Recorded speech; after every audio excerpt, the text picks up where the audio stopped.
গান চলছে যে হাম আ গয়ে হে কাহা। এই হলো চারিদিক। চলে এসেছি পাকিস্তান চাইনিজ বর্ডারে, ওই জন্য আমার কথাগুলো অদ্ভুত। গুড মর্নিং সবাইকে, ওয়েলকাম টু মিস বংরোভার। আশা করি সবাই খুব ভালো আছো আর সুস্থ আছো। আজকে আমার ডে 7 পাকিস্তানে। কালকে অ্যাকচুয়ালি শরীরটা খুব ডাউন ছিল, সেই জন্য আমি কোনো ভিডিও করিনি, আমি কোথাও যাইও নি, হোটেলেই ছিলাম। আজকে মুডের অবস্থা খুব খারাপ, কারণ গত দুরাত যে হোটেলে ছিলাম সেই হোটেলটা খুবই ভালো ছিল। ওখানে এসি, পাখা, ভালো জল, ভালো খাট, বিছানা সব কিছু। তারপরে হঠাৎ আমাদের যে ট্যুর গাইড সে কালকে আমাকে ওই হোটেল থেকে চেঞ্জ করে আরেকটা হোটেলে এনেছিল। সেই হোটেলে সারা রাত কোনো কারেন্ট নেই। মানে একটা যে কোনো হোটেলে একটা জেনারেটরের ব্যবস্থা থাকে, এরা সেটাও করেনি। সারা রাত গরমের মধ্যে বসে আছি, না লাইট আছে না ফ্যান আছে, ঘুটঘুটে অন্ধকার। মানে এত বাজে এক্সপিরিয়েন্স হচ্ছে এই ট্রাভেল এজেন্সির সাথে যে কি বলবো। মানে হয় না মাঝে মাঝে একটা দুটো লোকের জন্য পুরো সব, মানে পুরো অনেকগুলো লোকের বদনাম হয়। এরা হলো সেই মানুষ। কারণ এখানে আমি যত জায়গায় গেছি, যত রকম এক্সপিরিয়েন্স করেছি, প্রত্যেকটা এক্সপিরিয়েন্স এত সুন্দর ছিল, এত হসপিটেবল, এত কিছু।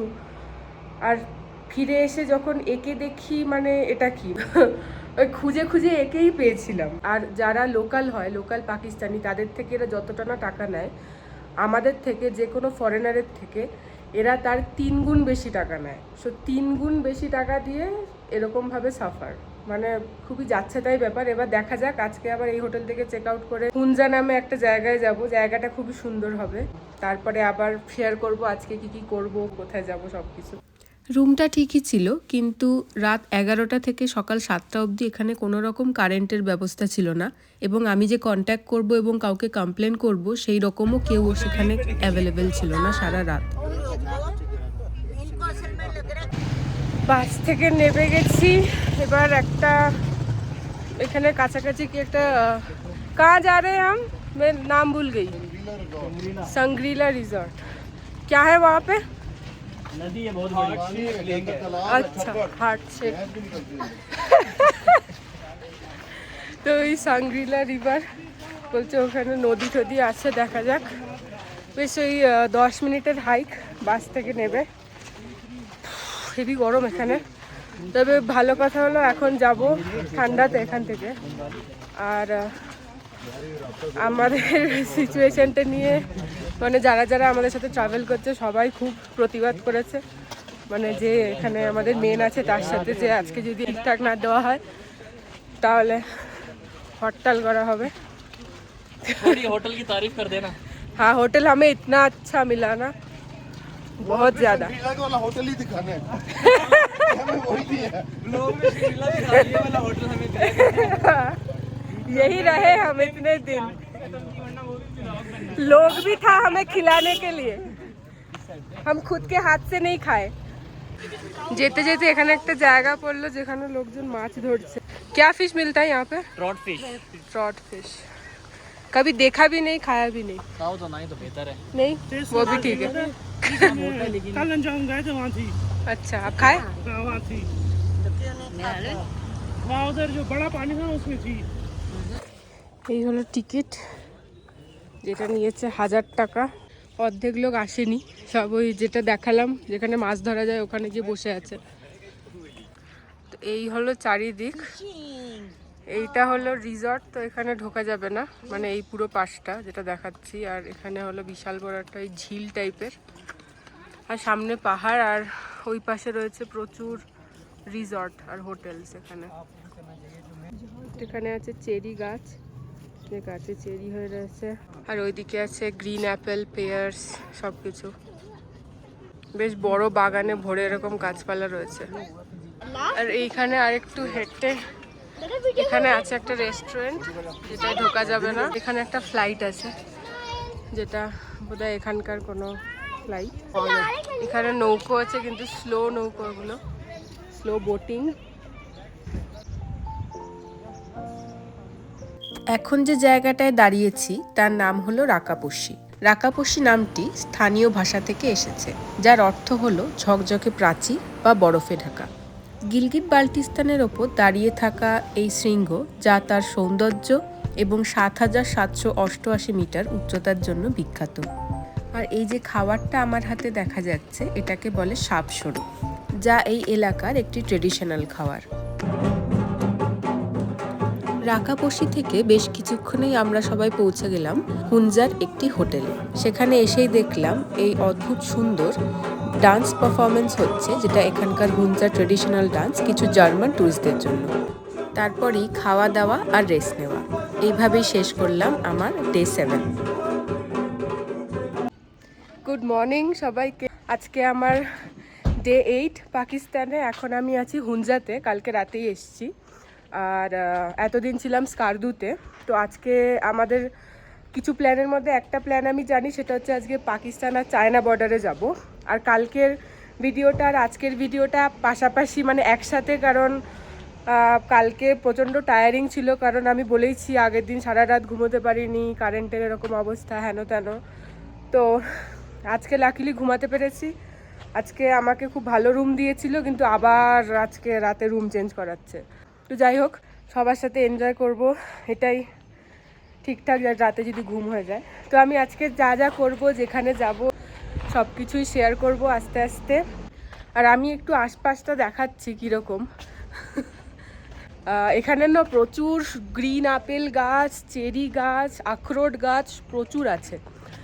আর চারিপাশের পরিবেশ এখানে ভীষণ ভালো। এটা হলো গ্রিন আপেল গাছ, এখনও একটু ছোট ছোট হয়ে রয়েছে। এগুলো অনেক বড় হবে, আর প্রচুর থোকা থোকা হয়ে রয়েছে। অনেক বড় গাছ, এখানে ভরে ভরে। এইটা ছোট গাছ, পাতা নেই কিন্তু ফল বেশি। এখানে রোদের এগেনস্টে কতটা বোঝা যাচ্ছে আমি বুঝতে পারছি না, কারণ আমি নিজেও দেখতে পাচ্ছি না। আর এটা হলো আখরোট গাছ, এগুলো হলো আখরোট। এই মা কোথায় গেল? হ্যাঁ, এই যে উপরে রয়েছে, এই যে এগুলো হলো আখরোট গাছ। তাছাড়াও একদম যত ওইদিকে যাব ভোরে এরকম গ্রিন অ্যাপেল, আখরোট গাছ রয়েছে। আর সামনেই পাহাড় দেখা যাচ্ছে। আর এই হলো চারিদিক। এইটা একটা ছোট ভিলেজ টাইপের যেখানে আমরা আছি, এর নাম হলো এনএস হুনজা, মানে এই অ্যাকোমোডেশনটার নাম। আমি আজকে রাতে এখানে ছিলাম, আমাদের গ্রুপ আছে এখানে। তো আজকে রাতে আবার, মানে কালকে রাতে এখানে ছিলাম, এখান থেকে আমাকে আবার এখানে শিফট করাবে। আমাদের বাস দাঁড়িয়ে। আমার ব্রেকফাস্টও হয়ে গেছে, সেটা দেখালাম না কারণ ইন্টারেস্টিং নয়। আমি ব্রেকফাস্টে খালি ব্রেড আর কাওয়া, মানে ওই চিনি ছাড়া দুধ ছাড়া চা খেয়েছি। আমার একটু শরীরটা খারাপ গত 2 দিন ধরে, তো আমি এখানের খাওয়া দাওয়া সবই অ্যাভয়েড করছি। ডাল ভাত আর দইয়ের ওপরে রয়েছি, কারণ এরপরে যদি লাহোর যাই সেখানে অসাধারণ খাবার, সেখানে ওইগুলো খাওয়ার জন্য সুস্থ থাকতে হবে। हुंजा रिवर फ्लो करता था। 2010 में लैंडस्लाइड हुई, जिसकी वजह से हुंजा रिवर का फ्लो रुक गया। 6 माह बाद जो है वो लेक बन गई यहाँ पे। जगह का नाम शिशकल है। इसके नीचे छोटा सा गांव था अताबाद, में उसको आइनाबाद भी बोलते हैं। वो इस लेक के नीचे दफन है। जानी नुकसान कोई नहीं हुआ था। जब ये लेक बनी थी, इसकी लेंथ 32 किलोमीटर थी और डेप्थ इसकी थी 350 फीट। अभी ये रह गया 16 किलोमीटर और डेप्थ है इसकी 200 फीट। कहते आने वाले 10 सालों में ये लेक यहाँ से ख़त्म हो जाएगी। बट अभी यहाँ पे सुनने में आ रहा है कि डैम बनने जा रहा है, तो ये लेक ख़त्म नहीं हो। जब ये हादसा हुआ था तो ये टनल्स नहीं होती थी, तो लोग इस पैच को किस तरह से क्रॉस करते थे। यहाँ इनकी ट्रेडिशनल बोट्स हैं, जिसको हम पंजाबी में बेरा बोलते हैं। उसके अंदर अपनी गाड़ियाँ रखते थे और ये वाला पैच जो है क्रॉस करते थे। ये टनल बनी है 2014 में, चाइना ने बनाई है। उससे पहले बेरे के जरिए इसको क्रॉस करते थे। এখন জাস্ট একটা স্টপ নিলাম, সেটা হলো এই জায়গাটার নাম আতাবাদ লেক। পিছনে হলো আমাদের সব পার্কিং, এখানে গাড়ি রয়েছে, আর তার পিছনে লেক। খুব সুন্দর নীল রঙের জল আর চারিদিকে পাহাড়ে ঘেরা। তো এখন লেকের দিকেই যাচ্ছি। এখানে স্পিড বোটিং হয় বেশ বিভিন্ন রকম রেঞ্জের। এবার নামতে হয়, কিছুটা নেবে তারপরে লেকটা পড়ে। লেকের ভিউটা খুব সুন্দর, বিশেষ করে চারিদিকে পাহাড় আর এখন প্রচণ্ড রোদ। তো সব মিলিয়ে ভালোই লাগছে দেখতে। এটা বেশ ভালো রকম একটা টুরিস্টিক স্পট, প্রচুর টুরিস্ট এখানে আসে যায়, মানে সব লোকাল টুরিস্ট। বিদেশি তো এখনো অবধি দেখিনি। এখানে সব জেট স্কি রয়েছে, jet ski, Pakistani motor boat সবকিছু। তো আমরা একটা গ্রুপ করব যেখানে 17 জন বসতে পারবে ওরকম। আর এটা হলো এখানকার ভিউ, খুবই বিজি একটা জায়গা এটা। আর এখানে ফ্ল্যাগ উঠছে, এরকমই করে একটা বোটিংয়ে আমরা করব, একটু বড় হবে যেখানে 17 জন বসতে পারে। ছোট ছোট আছে, বড় আছে, সব আছে। এই যে এখন এই যে আতাবাদ লেকটা আছে, এটা আগে ছিল না, এটা আগে ছিল একটা রিভার যেটা হুনজা রিভার নামে জানা যেত। এই যে পাহাড়টা এখানে আছে, পাহাড়ের কিছুটা পার্ট ভেঙে পড়ে এখানে এই লেকটা তৈরি হয়। তারপর থেকে এটার নাম হয় আতাবাদ লেক। এটা আগে একটা ছোট রিভার ছিল। বেশ ইন্টারেস্টিং ঘটনা। উঠে গেছি বোটিং করতে, এটা হলো 12 জনের। তো আমরা মোটামুটি যারা যারা আসতে চেয়েছিল টোটাল 11 জন ছিল। তো আমরা চলে এসেছি, পিছনে ফ্ল্যাগ, আর এই হলো চারিদিকের অসাধারণ একটা পরিবেশ। এটা খুব একটা স্পিডে হবে না, মিডিয়াম হবে। আর এখান থেকে এবার দেখি কীরকম কি ভিউ আসে, বেশ ভালোই চারিপাশে। এখানে গান চলছে, যে হাম আ গয়ে হে কাহা।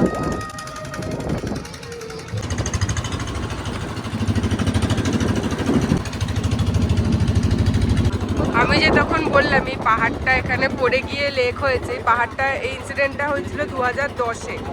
তো খুব একটা পুরনোও নয়, বেশ নতুন।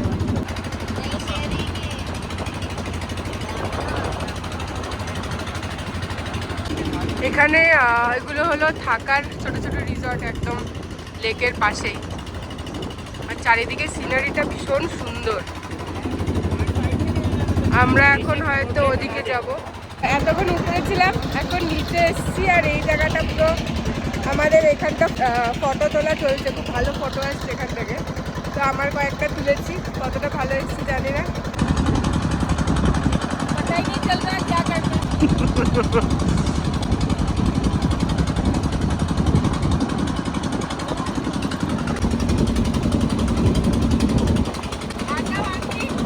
এখনো ফটো তোলাই চলছে, সব এক এক করে গিয়ে এই জায়গাটায় ফটো তুলছে। আর এই হলো চারিদিক, একই রকম ভিউ, খালি একটু এদিক ওদিক যাচ্ছে আসছে, এটাই। বোটিং শেষ, এবার আবার এখান থেকে আরেকটা জায়গায় যাওয়ার আছে। আমাদের টাইম দিয়েছিল 1 ঘন্টা, তো 1 ঘন্টা হয়ে গেছে।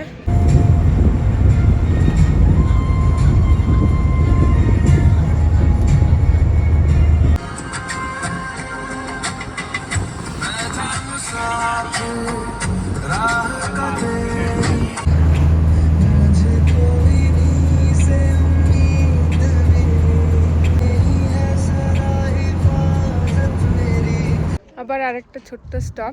এখন যে জায়গাটায় এসেছি তাকে বলা হয় পাশু কোন্স ভিউ পয়েন্ট, যা গিলগিট বাল্টিস্তানের একটি অনন্ত স্থান। তাছাড়াও পাশু হলো গিলগিট বাল্টিস্তানের আপার হুনজার গোজাল উপত্যকায় অবস্থিত একটি ছোট্ট এবং সুন্দর গ্রাম। এটি কারাকোরাম হাইওয়ে ঠিক পাশেই অবস্থিত। তাই এই হাইওয়ে ধরে যাওয়ার সময় পাশু কোণের এই অপরূপ সৌন্দর্য কিন্তু মন মুগ্ধ করে দেওয়ার মতো।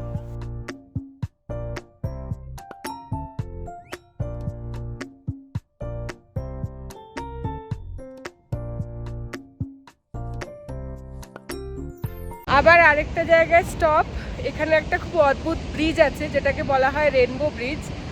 আর বেশ চারিদিকে পাথুরে পাহাড়, আর মাঝখান থেকে ফুল ফোর্সে নদী বয়ে যাচ্ছে, খুব সুন্দর চারিদিকে। আমি দেখাচ্ছি, রোদের তাপটাও এখানে বেশ ভালো। এই হলো চারিদিক, আর এই হলো ব্রিজটা, এটা ওই কাঠের ছোট ছোট ওই কি বলে লাঠি টাইপের বা লাকড়ি টাইপের দিয়ে বানানো, মানে একটুখানি বেশি লোক চলাফেরা করলে এটা প্রচুর দোলে। এটা হলো এপার থেকে ওপারে যাওয়ার জন্য, বাকি চারিদিক বেশ সুন্দর। এই ব্রিজে উঠতে গেলে আবার এন্ট্রি ফিসও আছে, এটা হলো 100 টাকা করে, মানে 100 পাকিস্তানি টাকা পার পার্সন।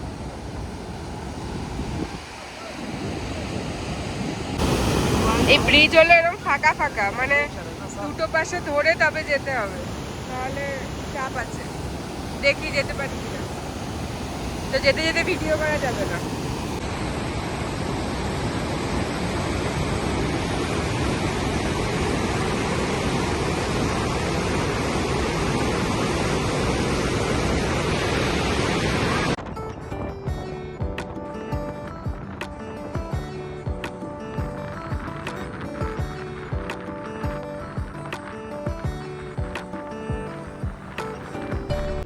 এখন আবার একটা ছোট্ট স্টপ, আর এই জায়গাটার নাম হলো গির্জা। এখানে ভিউ পয়েন্টের জন্য দাঁড়ানো হয়নি, এখানে দাঁড়ানো হয়েছে যে যারা যদি কিছু খেতে চায় বা টেক অ্যাওয়ে করতে চায় বা ওয়াশরুম ইউজ করতে চায় তারা যা যা করার এখানেই করতে হবে। কারণ নেক্সট যেখানে দাঁড়াবো সেখানে ওয়াশরুম তো থাকবে, কিন্তু ব্যবহার করার যোগ্য হয়তো থাকবে না। তো বেশ সুন্দর জায়গা এটাও, চারিপাশে পাহাড় দিয়ে ঘেরা, একই এই পুরো রুটটাই পাহাড়ি রুট। তো আমি দেখাচ্ছি চারিপাশটা কীরকম। এখানে অনেক দেশের পতাকা রয়েছে, আর বেশিরভাগই এখানে সব গাড়ির স্টপ রয়েছে। এখানে গাড়ি পার্ক, আর বেশ সুন্দর ওখানে বসে খাওয়ার জায়গা। আর এইখানে সব একটা দোকান আছে যেখান থেকে সবাই কেনাকাটি করছে, মানে খাওয়া দাওয়া আর কি। ওখানে ভিড় আছে বলে আমি দেখাতে পাচ্ছি না মেনুটা। এখানে বেসিক্যালি পাওয়া যাচ্ছে chicken biryani, mutton biryani, chicken কড়াই, মাটন কড়াই, mixed vegetable, white rice, noodles with vegetable, noodles with Manchurian, এইসবই। আগেই বলেছিলাম যে আমি ডাল আর ভাত ছাড়া আপাতত কিছুই খাচ্ছি না, তাই আজকের লাঞ্চটা কিন্তু আমার আর করা হলো না। এখন আমরা চলেছি পাকিস্তান আর চীন সীমান্তে অবস্থিত খুঞ্জরাব পাসের দিকে।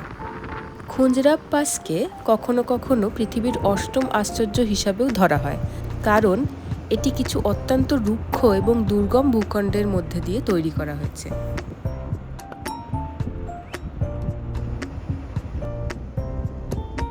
চলে এসেছি ফাইনালি পাকিস্তান আর চায়না বর্ডারে। এটা হলো আমার চারিপাশে সুন্দর পাহাড়। আমার মুখের মধ্যে একটা ফল আছে, এখানে বলে এটা যেহেতু অনেক উঁচুতে, যাতে শ্বাসকষ্ট না হয় বা মানে আরও কিছু কিছু উঁচুতে উঠলে যে প্রবলেমগুলো হয় সেগুলো না হয়, তার জন্য এটা রেকমেন্ডেড। তো আমি রেখেছি, ওই জন্য আমার কথাগুলো অদ্ভুত।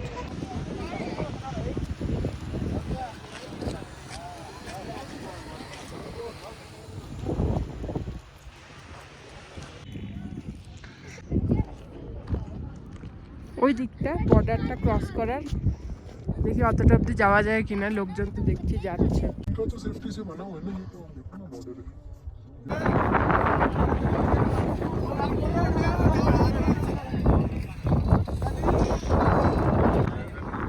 চলে এসেছি পাকিস্তান চাইনিজ বর্ডারে।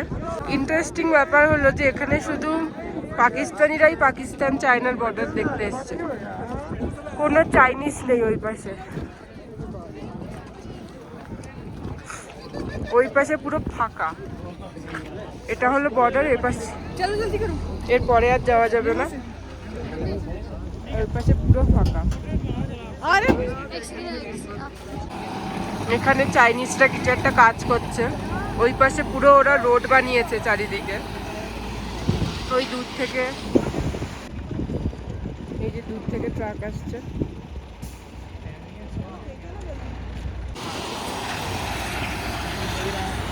এখানে একজন চাইনিজ গার্ড দাঁড়িয়ে। ওইদিকে কোনো একটা বাচ্চা পালিয়ে চলে গেছিল এই পাশ থেকে, চায়না বর্ডার পেরিয়ে গেছিল, তাকে আর্মি হাত ধরে নিয়ে আসছে।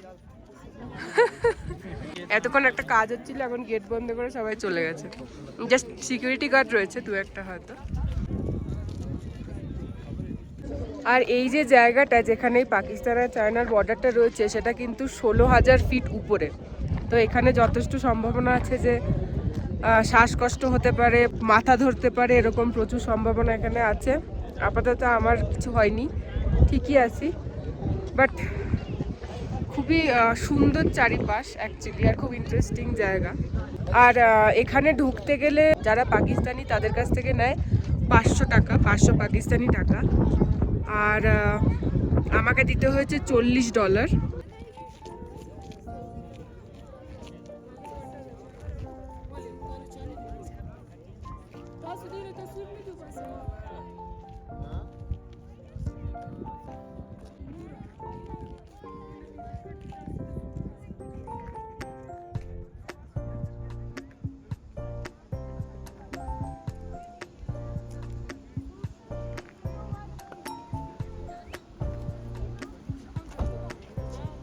এই যে পাসটা, মানে এই যে বর্ডারটা, সেটা কিন্তু সবসময় খোলা থাকে না। এটা এপ্রিল মাসে খোলে, আবার সেপ্টেম্বরে বন্ধ হয়ে যায়।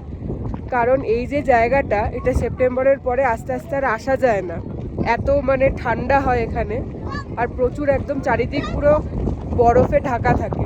এখন আমি ফিরছি মানে ওইখান থেকে, চায়না বর্ডার থেকে বাসের দিকে। তো এই দিক থেকে রাস্তা দেখাচ্ছে ইসলামাবাদ, গিলগিট, এইগুলোর রাস্তা দেখাচ্ছে এই দিক থেকে, আর ওই পাশ থেকে এই দিকে যাওয়ার রাস্তা দেখাবে চায়নার দিকে, সেটা আমি দেখাচ্ছি। আর এইগুলো হলো চাইনিজ শহর, মানে ওখান যেটা ওইখান থেকে যাবে। বাদ বাকি চারিদিকে পরিবেশ খুবই ভালো। এবার ফিরে যাব আস্তে আস্তে, এটা বন্ধ হয়ে যাবে। এখন হলো সবাইকে বার করে দিচ্ছে, নিকালো নিকালো করছে। আর এই জায়গাটা হলো সব গাড়ির পার্কিংগুলো এইখানে, আর ওইদিকে পুরো পরপর সারি দিয়ে লাইন দিয়ে রাখা রয়েছে।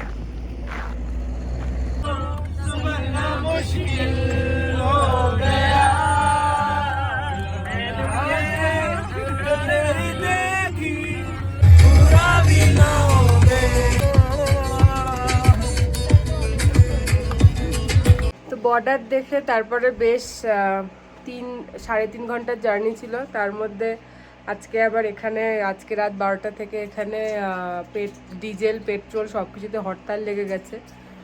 তো কালকের দিনটা একটু টেনশনের কি হবে। যদিও কিছুটা রাস্তা যাওয়ার মানে ব্যবস্থা আছে, বাট পুরোটা যেতে গেলে কি করতে হবে জানি না, কতদিন হরতাল থাকবেও জানি না। যাই হোক, এসেছি, এসে এখানে ডিনার করলাম সবার সাথে। আশাটা দেখালাম না কারণ অন্ধকারও হয়ে যাচ্ছিল। তারপর ডিনারটা সবাই থাকে ওখানে, সবার সাথে গল্প হয়, ওই জন্য আর ওটা দেখানো হয় না। ডিনার আজকে ভালোই হয়েছে, সব কিছু ঠিকঠাকই আছে। আশা করি এই ভিডিওটা ভালো লাগলো। যদি ভালো লেগে থাকে অবশ্যই লাইক আর কমেন্ট করে জানিও। আর দেখা হবে আবার পরের ভিডিওতে। ততক্ষণ সবাই খুব খুব ভালো থেকো আর সুস্থ থেকো। টাটা।